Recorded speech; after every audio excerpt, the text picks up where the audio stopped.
Happy Tuesday. Hope you did have a great weekend.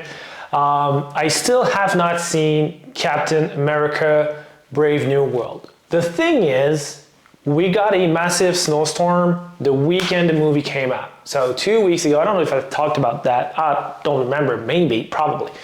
But 2 weeks ago, we got a massive snowstorm, which means couldn't go to the movie theater. There was like just way too many snow, and basically I've been shoveling. To me, this is Monday, and I have been shoveling every day for the past 10 days. 7, 8, 9, yeah. So I've been shoveling every day for 10 days, basically, because I have a place up north where I go on the weekends. So often on the weekends, I'm not here in Montreal. Therefore, I don't have every weekend to go to the movies. So I don't know how the movie's doing. I haven't watched Captain America yet. I haven't seen anything yet in terms of spoiler, or I haven't looked into reviews. I don't want to spoil myself. At this rate, my guess is that I'm going to see it only when it comes out. Probably, because I'm not going to be here for the next couple of weekends. If it comes out past March on platforms, most likely this is where I'll see it. Nonetheless, it was a busy weekend. I watched the first half, which I believe it's the half, of the third season of Invincible, as well as the first 3 episodes of Reacher. We only have 3 episodes yet. The 4th episode is coming in a couple of days of Reacher. After that, they're going to be releasing 1 episode a week, which I want to binge it. Don't give me an episode a week. I want to binge it. I want to watch it on my own term. You know, I know you want me to pay for my Prime account, but don't worry, we have Invincible, we have a bunch of stuff to watch. So this is on Prime, everything's on Prime as of today. So Reacher and Invincible is on Prime. I'm a big fan of both of those series. Invincible, Reacher, love them. I love them. And I think for both of them, on the 3rd season, they have the same strength as well as the same kind of weaknesses. I don't know. Also, coming. Hello. Qu'est-ce que tu fais? Qu'est-ce que tu fais? Qu'est-ce que tu veux? Qu'est-ce que tu veux? Qu'est-ce que tu veux? I don't know what he wants. I don't know what he wants. Qu'est-ce que tu veux? All right, we'll do it. We'll do it with the puppy. We'll do it with the puppy. So, yeah, I believe they both have same strength and same weaknesses. And by that I mean, in Invincible, the new season right now, it's the same tone, it's the same beat, it's the same idea, it's the continuity of the last 2 seasons. It's moving the story forward. It's moving the story of Invincible forward mostly because he is very much the main character of it, which makes sense, obviously. But we don't see a lot of Omni-Man. And to me, I do like the dynamic of the two. I enjoy a lot when they are... Tu veux pas l'écouter? Non? Que tu veux? I enjoy it.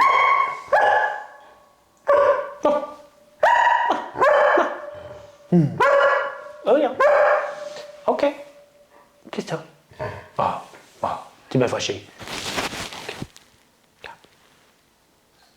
No. So basically we follow the story of Invincible. And in that beginning, because we don't have all of 3rd season, but in the beginning of the 3rd season, in the episode we have right now, we're missing Omni-Man. And I don't mean like we're missing him like we don't see him at all and we don't know what's happening with him. We do. We have a good idea of what's going on with him. But he's not on Earth. He's not, with Invincible. To me, the story of Invincible, what I like about the story is that fight, if we want, between Invincible and Omni-Man, and I know we can't do that forever. But in the first half of the series right now, what we have is more a series of him trying to go his own direction, becoming a superhero, getting out of and at least detached from government ideas, and also detached from his father's ideas. But also he now has a brother that is looking up to him, but also feels a bit like Omni-Man.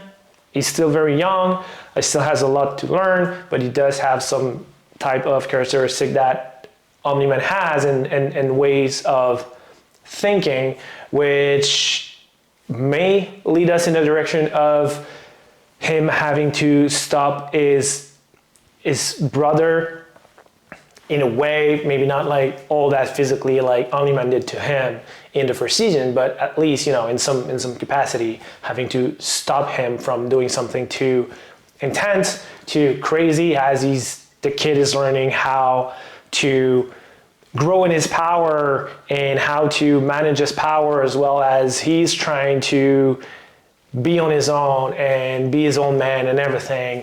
So hopefully now when we move into the second half of the season, hopefully we do get Omni-Man coming to Earth and having that dynamic again of what happens now that, I'm trying not to spoil anything, but what happens now that Omni-Man feels more grounded, is not as insane or crazy maybe as he was, right? So new dynamic, new thing, still has a lot of background on Earth.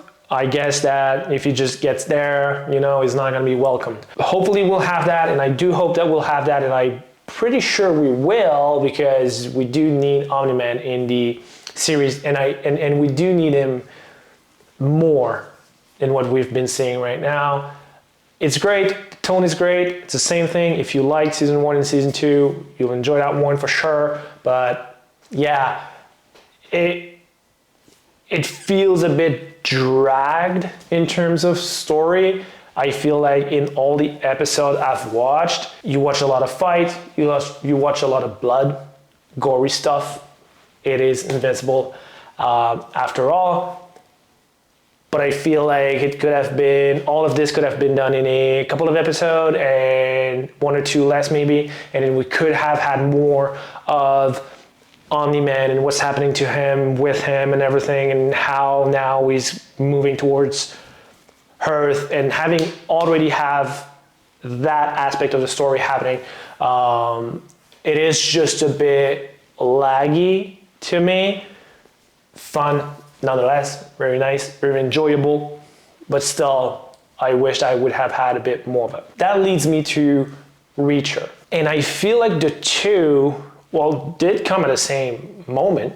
Both of them are season 3, so it's established characters. We know them, we understand them, and we know what route they should be taking at this point, and the dynamic with kind of everyone and what they normally do. And I feel like in the Reacher season 3, the 3 episodes we got, to me there was a little bit of a disconnect with the Reacher character. He is still the big dudes kicking ass, for sure. This is still a big part of the story. He's, you know, infiltrating a bad guy situation, a gang, not really a gang, but like a mob, probably more like it. So you still have Reacher at the center of everything, and the series is named after him. So obviously, you know, it's Reacher. I did not read the book.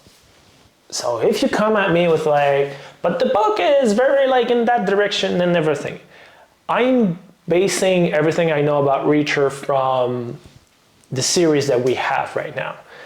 And I feel we have the same thing where Reacher now is kind of alone. He finds new people, finds, you know, federal agents now that he's going to be working with, but I do miss his old crew who he was working with, and I would have liked to see them more. We do have a glimpse of them at some point, but I would have liked to see them more in the first 3 episodes. Hopefully we're going in the direction again where they're going to come back.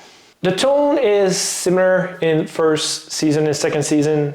We have a lot of similar things, fights, all of that. Well, in fact, not fights. Now that I think of it, we don't have a lot of fights in that first 3 episodes. We have a long establishment of what's happening and who he's dealing with and everything. And this is where my problem lies with that season right now, is that in the first 3 episodes, I did not have Reacher being the good guy kicking ass, right? But just kicking ass to kick ass. He does it to teenagers, like 20 years old, right? He's a massive dude. He can kick ass to any 20 years old. But we don't have it to an extent where we did in the past series. It feels now in the first 3 episodes that it's more execution style, right? I don't know. They went in the direction of let's just make that happen fast. So instead of having a good fight of, him defending himself, trying to help someone and having to kill someone because he's helping someone in some ways, or he's trying to defend himself, so therefore he has to kill. Now it's more like, you need to die, and then bang, kills him, and then execution. So it's quicker in that sense and this is where to me I was like kind of drawback, because we only have the 2 or 3 deaths in there, but the ones that we have are very much like, oh, that was just like him killing someone. So yeah, so to me that was a bit of a disconnect. Still great, still a good season, still enjoyable. I like the character, I like what they're doing with it. I would take 20 seasons of Reacher, I wouldn't care. But yeah, as long as they bring him back a bit to being more of a good guy I can understand and level with, rather than being like, I'm gonna kill you anyway because who fucking cares, right? So yeah, so there was that. So that was my weekend. Invincible, Reacher, shoveling. And I'm also starting on Absolute Superman, but we'll talk about that later next week. Right now, I'm just starting on it. So have a good day, guys. Hopefully you do watch it. If you did watch it, let me know. Let me know what you liked. Let me know what you hated about it. If you have not watched any of the seasons of Invincible of Reacher, get on it. They are fun. Very gory. Invincible is very gory. Reacher a little less, but still death and blood. So be aware. If you have watched it, let me know and we'll chat about that. I'll see you in a couple days where I'm changing all my workout. So see you then.